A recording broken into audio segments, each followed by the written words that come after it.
ദൈവനാമത്തിന് മഹത്വം ഉണ്ടായിരിക്കട്ടെ. ഇന്ന് നോമ്പിൻ്റെ 3-ാം ദിവസം. ഇന്നത്തെ ധ്യാനത്തിനായി നിശ്ചയിച്ചിരിക്കുന്ന 3 പാഠഭാഗങ്ങൾ യെശയ്യാവ് 43-14 മുതൽ 21 വരെ, 2 കൊരിന്ത്യർ 5-16 മുതൽ 21 വരെ, യോഹന്നാൻ 3-1 മുതൽ 8 വരെ, Isaiah chapter 43 14-21, 2 Corinthians 5:16-21, and Gospel according to John chapter 3 1-8. പ്രവചന ഗ്രന്ഥങ്ങൾ. വലിയ പ്രവാചകനായി യെശയ്യാവിൻ്റെ പ്രവചനമാണ് ഒന്നാമത്തേത്. യെശയ്യാവിൻ്റെ ഈ പ്രവചന ഗ്രന്ഥം ഇസ്രായേൽ ജനതയുടെ ചരിത്രത്തിലെ അന്ധകാരയുഗമായി ബന്ധപ്പെട്ടതാണ്. യെശയ്യാവിൻ്റെ പ്രവാചക ശുശ്രൂഷ BC 740 മുതൽ 681 വരെയുള്ള കാലഘട്ടമായിരുന്നു. യെശയ്യാവ് യഹോവയെക്കുറിച്ച് ഇസ്രായേലിൻ്റെ വീണ്ടെടുപ്പുകാരനും ഇസ്രായേലിൻ്റെ പരിശുദ്ധനും ഇസ്രായേലിൻ്റെ സൃഷ്ടാവും രാജാവുമാണെന്ന് ഓർമ്മിപ്പിക്കുന്നു. ഇസ്രായേലിൻ്റെ പഴയ കാര്യങ്ങൾ ഓർക്കാതെ പുതിയ കാര്യങ്ങൾ ചെയ്യുമെന്നും പറയുന്നു. This passage conveys God's promises of mercy, deliverance and new beginning. ദൈവം തിരഞ്ഞെടുത്ത തൻ്റെ ജനത്തിന് കുടിക്കുവാൻ കൊടുക്കേണ്ടതിന് മരുഭൂമിയിൽ വെള്ളവും നിർജ്ജന പ്രദേശത്തെ നദികളും നൽകിയിരുന്നു. ജനങ്ങൾക്ക് മാത്രമല്ല, മൃഗങ്ങൾക്കും പക്ഷികൾക്കും കൂടി അത് പ്രയോജനമാവുകയും ചെയ്യും. ഇസ്രായേൽ ജനം യഹോവയെ സ്തുതി വർണ്ണിക്കുകയും മൃഗങ്ങളും പക്ഷികളും തന്നെ ബഹുമാനിക്കുകയും ചെയ്യുമെന്ന് ദൈവം പറഞ്ഞിരിക്കുന്നു. ഇസ്രായേൽ ജനതയെ ബാബിലോണിലെ പ്രവാസത്തിൽ നിന്ന് വിടുവിച്ച് പുതിയ കാര്യങ്ങൾ ചെയ്യുമെന്ന് ദൈവം വാഗ്ദാനം നൽകുന്നു. കഴിഞ്ഞുപോയ കാര്യങ്ങൾ ഓർക്കുകയോ ചിന്തിക്കുകയോ അരുത്. പിന്നെയോ ഇപ്പോഴുള്ളതും വരുവാനിരിക്കുന്നതുമായ കാര്യത്തിൽ ശ്രദ്ധ കേന്ദ്രീകരിക്കുവാൻ യെശയ്യാവ് ജനങ്ങളെ ഓർപ്പിക്കുന്നു. പ്രധാനമായി 4 ചിന്തകൾ ഈ ഭാഗത്ത് കാണാം. 1. New beginning. ദൈവം പുതിയ കാര്യങ്ങൾക്ക് തുടക്കമിടും. അതായത് മരുഭൂമിയിൽ ഒരു വഴിയും നിർജ്ജന പ്രദേശത്ത് നദികളും ഉണ്ടാക്കും. മരുഭൂമിയുടെ അനുഭവത്തിൽ ഒരു ഉറവ തുറന്നു കിട്ടുമ്പോൾ, ഒരു വഴി തുറന്നു കിട്ടുമ്പോൾ വളരെയധികം ആശ്വാസം ഉണ്ടാകുന്നു. 2. ഫോർഗീവ്നെസ്. ദൈവം പാപത്തിന് ക്ഷമയും വിടുതലും തരും. ഇസ്രായേൽ തങ്ങളുടെ പാപങ്ങളെ മനസ്സിലാക്കി അനുതപിച്ചപ്പോൾ അടിമത്തത്തിൽ നിന്നും ബാബിലോൺ പ്രവാസത്തിൽ നിന്നും വിടുതൽ തരുമെന്ന് ഉറപ്പ് കൊടുക്കുന്നു. 3. Forget the past. പഴയ കാര്യങ്ങളെ മറക്കുക, അതിനെക്കുറിച്ച് ചിന്തിച്ച് ഭാരപ്പെടാതിരിക്കുക. 4. Live in the present.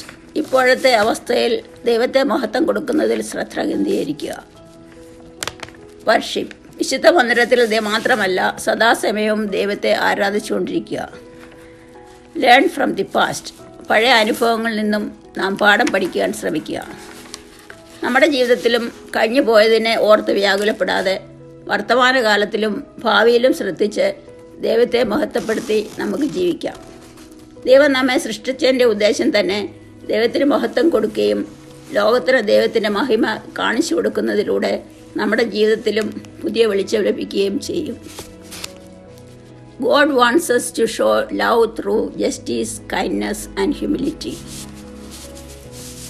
2 കൊരിന്ത്യയിലേക്ക് വരുമ്പോൾ 5 മുതൽ 16 മുതൽ 21 വരെ, 5-16 മുതൽ 21 വരെയുള്ള ഭാഗത്ത് പൗലോസ് പഴയതും പുതിയതിനെയും കുറിച്ച് പറയുന്നു.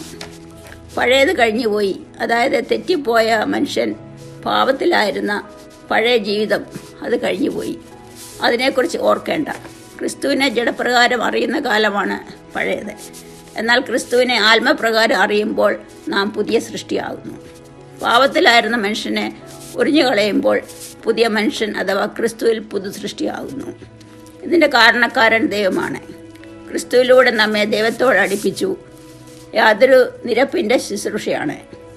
നമ്മുടെ ലംഘനങ്ങളെ നമ്മോട് അകറ്റി ദൈവത്തോട് നാം നിരക്കുമ്പോഴാണ് പുതിയ സൃഷ്ടിയാകുന്നത്. പാപം അറിയാത്തവനായി, പാപം ചെയ്യാത്തവനായ ക്രിസ്തു പാപിയെപ്പോലെ നാം ദൈവത്തിൻ്റെ നീതിയാകേണ്ടതിന് സ്വന്തം രക്തം ചിന്തി നമ്മെ വീണ്ടെടുത്ത് ക്രിസ്തുവിൽ പുതിയ സൃഷ്ടിയാക്കി. ദൈവത്തിൻ്റെ കൃപ ലഭിച്ച നാം ദൈവത്തിൻ്റെ നിരപ്പിൻ്റെ സുവിശേഷം മറ്റുള്ളവർക്കും പങ്കിടണം.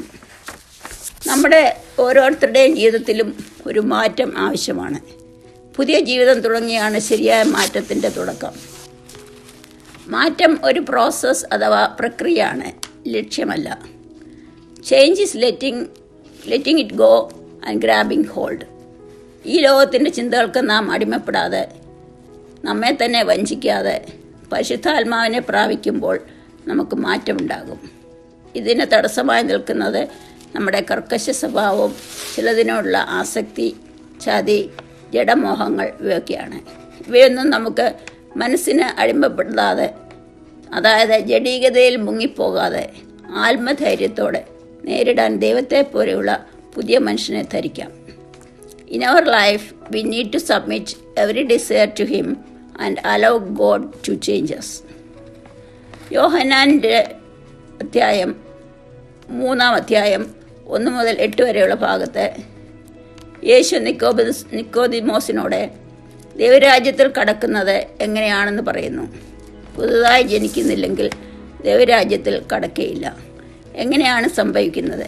വെള്ളത്താലും ആത്മാവിനാലും.